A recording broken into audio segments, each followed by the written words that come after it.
Hola, ¿qué tal? Hoy es jueves, esto es Lifters y ya sabéis que hoy, como cada jueves, como cada semana, los jueves, damos una ducha de agua fría o más bien hacemos un poco de método Wim Hof con nuestras neuronas, o sea, las refrescamos y sacamos un poco nuestras ideas a relucir con estas dudas y preguntas que me lanzáis tanto en ivyamazares.com como en Instagram, como en Twitter, como en todos esos sitios. Hoy las preguntas son muy interesantes, así que vamos a empezar sin más, sin perder el tiempo. Y empezamos por Cristina, que creo que ya me ha mandado alguna que otra pregunta y nos cuenta: ¿zapatillas de halterofilia sí o no? Llevo un tiempo pensando en pillarme unas, pero no sé si merece la pena. Gracias por tu ayuda. Pues hombre, Cristina, ya sabes que yo sí que las recomiendo básicamente, sobre todo si nos gusta hacer muchas sentadillas. Si pasamos un poco de este ejercicio, si hacemos otros ejercicios, pues casi como que no, porque realmente para el resto no te merecen la pena. Pero si haces muchas sentadillas y te molan, pues yo sí que me compraría unas, porque al final te van a durar muchísimos años y es una buena inversión como tal. Pero bueno, ya sabéis que yo también soy un poco en parte minimalista en el calzado que utilizamos para entrenar. Y en ese sentido, con unas zapatillas planas también podríamos hacer sentadillas y cualquier otro ejercicio. Así que también va a depender un poco de lo ajustados que estemos con el presupuesto y de todo eso. Pero como tal, tendrías esas opciones. Si te molan, pues cómprate unas. Y si no, pues con unas zapatillas planas o simplemente descalza, serviría. Vamos ahora con Francisco, que nos cuenta: hola Iván, ¿cómo ves el tema de suplementar con Tribulus para mejorar la testosterona de forma natural? Me cuesta ganar masa muscular y creo que puede ser debido a esto. Realmente, a ver, el Tribulus como tal es un suplemento que sí que promete aumentar la testosterona, pero a lo más que puede llegar es a optimizarla a niveles naturales. O sea, si nosotros tenemos niveles por debajo de lo que nosotros podríamos conseguir de forma natural, quizás esto nos ayude un poco. Que siempre se ha confundido con el hecho de que puede aumentar la testosterona como si, vamos, como si tomáramos testosterona exógena, pero no, no tiene nada que ver. Así que en ese sentido, creo que es uno de los suplementos que menos recomiendo. O sea, porque encima no es que sea algo barato como tal, no está demostrado que funcione, realmente todo lo contrario, es básicamente una pérdida de tiempo y de dinero. Y si quieres mejorar tu testosterona de forma natural, te diría que una buena alimentación, un buen descanso y sobre todo el entrenamiento lo va a mejorar por sí solo. También hay otros muchos factores, o sea, tenemos la exposición al sol, tenemos el intentar no estresarnos demasiado, que si con los estudios, que si con el trabajo, bueno, ya sabemos todo esto, que al final en el día a día cuesta un poco, pero que si lo tenemos en cuenta va a mejorar mucho más nuestros niveles de hormonas que no cualquier suplemento de este tipo. Y además, como digo, una alimentación buena y variada también lo va a mejorar.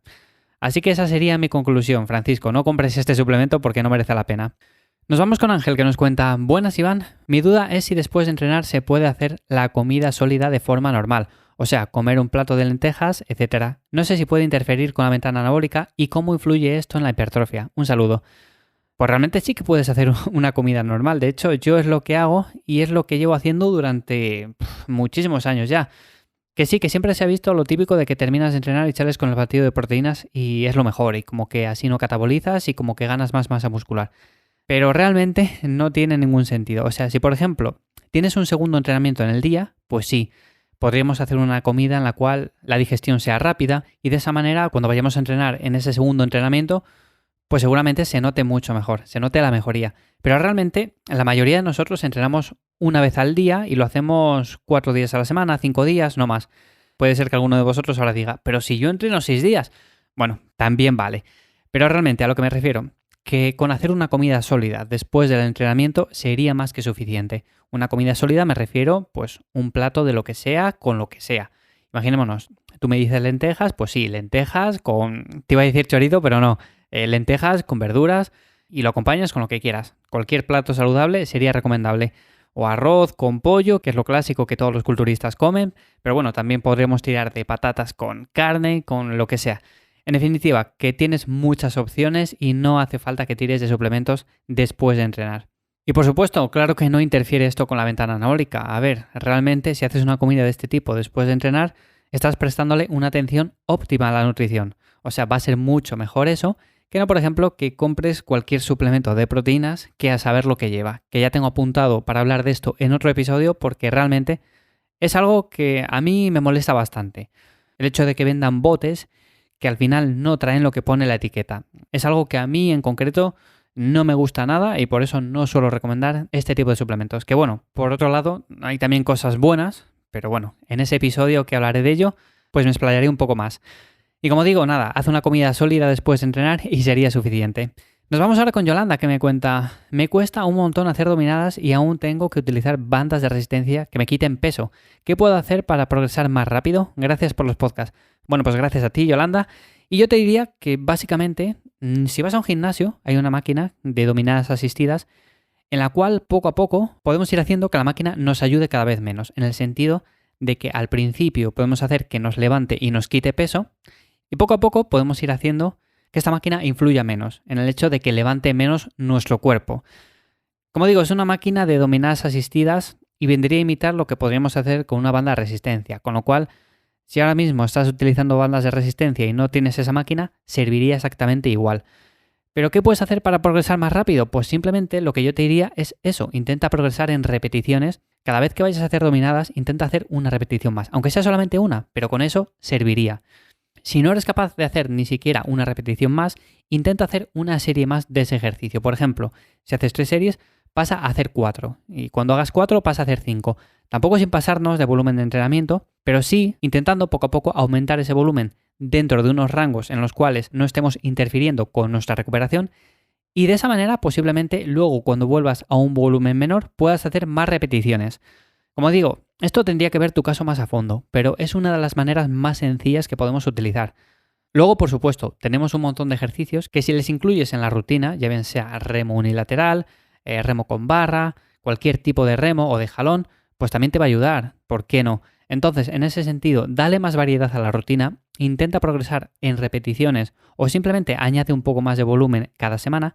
Y de esa manera, con el paso del tiempo, vas a progresar. Pero como digo, es cuestión de tiempo. Al final cuesta sacar una repetición más, cuesta hacer una serie más y por lo tanto es cuestión de no desesperarse. Así que Yolanda, ese sería mi consejo. Y nos vamos ahora con José, que nos comenta: muy buenas, Iván. A día de hoy, ¿crees que merece la pena comprar alguna proteína en polvo? Mira, como antes me preguntaba Ángel. Bueno, pues básicamente te diría que casi que no. No es que no haya proteínas buenas como tal, por supuesto que las hay, pero yo no las conozco todavía. Por lo tanto, como no me fío realmente, pues yo no recomiendo como tal consumir proteína en polvo. Ahora bien, si tienes poco tiempo, si no sacas el tiempo para hacer una comida en la cual sea sólida, con proteína de calidad, ya bien sea de legumbres o de carne o de pescado o de lo que sea, pues puedes tirar de esa proteína en polvo, que sí que va a traer quizás menos de lo que pone en la etiqueta, pero bueno, al final es un mal menor, ¿no? Y me preguntas también que cuál recomiendo en ese caso. Bueno, pues como he dicho, como no recomiendo básicamente ninguna, el día que conozca una proteína que cumple, por así decirlo, mis expectativas, por supuesto, os lo diré a todos. Esto, claro está, sin que sea patrocinada, sin que sea nada de eso, porque si no al final ya sabéis que entran intereses en juego y por lo tanto, si vengo aquí recomendando una proteína y luego digo que me están patrocinando, ¿cómo qué tal? Entonces, bueno, en ese sentido ya te digo que realmente intenta tirar en la mayoría de comidas de alimentos de calidad, de comida sólida, y de esa manera te estarás asegurando de que los nutrientes como tal son de calidad. Eso es como, por ejemplo, cuando estamos buscando un multivitamínico, pero no nos fiamos del todo, ¿no? Pues lo que podemos hacer es básicamente comer mucha fruta, verdura, todo esto que venga, por supuesto, de fuentes de calidad, también alimentos, como puede ser arroz, legumbres, frutos secos, un montón de cosas, ¿no? Si juntamos todas estas cosas, al final vamos a tener también un multivitamínico que viene básicamente de la comida. Y no tenemos que andar buscando pastillas, que por supuesto también vienen bien en momentos puntuales. Ya sabéis que yo recomiendo sobre todo vitamina D, también vitamina K, he hablado de ella, también magnesio. Bueno, hay diferentes vitaminas y minerales que están muy bien también. Pero en general, si hacemos una buena alimentación y sabemos cuidar este punto, por supuesto, el uso de multivitamínicos o de cualquier otro suplemento queda en un segundo plano. Así que hasta aquí las preguntas de este jueves, espero que os hayan resultado de interés, espero que hayan refrescado vuestras neuronas y sin más nos escuchamos ya el lunes de nuevo aquí en Lifters. Espero que paséis un buen fin de semana, ya sabéis que me encontráis también en ivyamazares.com y sin más, como digo, nos escuchamos pronto. ¡Chao!